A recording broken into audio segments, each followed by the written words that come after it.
11 मई 1857 को जब मेरठ के बागी सिपाही दिल्ली पहुंचे तो दिल्ली की तस्वीर बदल गई। पल भर में अंग्रेजों का दिल्ली से सफाया हो गया, लेकिन वो अपने कब्जे को ज्यादा दिन बरकरार नहीं रख सके। महज 4 महीनों में ही ईस्ट इंडिया कंपनी ने अपनी पश्तून और सिख रेजिमेंट की मदद से दिल्ली पर दोबारा कब्जा कर लिया और इस बार जो दिल्ली में कत्लोगारत और लूटपाट का सिलसिला चालू हुआ, उसके सामने मंगोलों के कारनामे भी फीके पड़ गए। तकरीबन 6 महीनों तक दिल्ली वालों को खुले आसमान के नीचे रहना पड़ा। 17 सितंबर को आखिरी मुगल बादशाह बहादुर शाह जफर ने लाल किले को छोड़ दिया। बहादुर शाह जफर यमुना नदी पार करके हजरत निजामुद्दीन औलिया की बस्ती में अपने ससुर मिर्जा इलाही बख्श की हवेली पहुंचे। वहां 2 दिन रुकने के बाद वो 20 सितंबर को पहले हजरत निजामुद्दीन औलिया की दरगाह पहुंचे।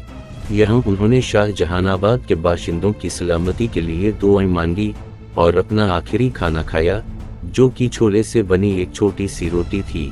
ये इतना गमगीन वक्त था कि आखिरी मुगल बादशाह के पास कुछ दिनों से खाने के लिए भी कुछ नहीं था।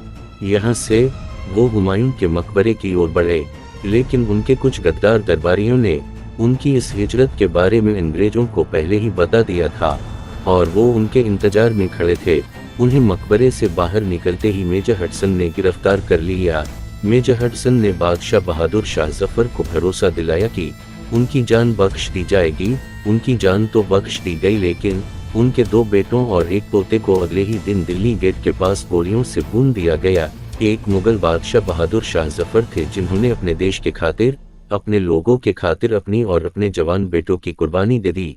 वो चाहते तो किसी और तरह अंग्रेजों की गुलामी करके माफीनामा लिखकर उनके मुखबिर बनकर अपने लोगों की मुखबरी भी कर सकते थे और चैन की जिंदगी गुजार सकते थे, लेकिन उन्होंने अपने देश के खातिर न तो अपनी जान की फिक्र की, न ही माल की, और अपने मुल्क के खातिर लुटेरे अंग्रेजों का डट कर सामना किया और अपनी रगों में दौड़ते हुए खून की लाज रखी, उसका मान रखा और एक मिसाल पेश की जिसको हम और आप आज बयान कर रहे हैं।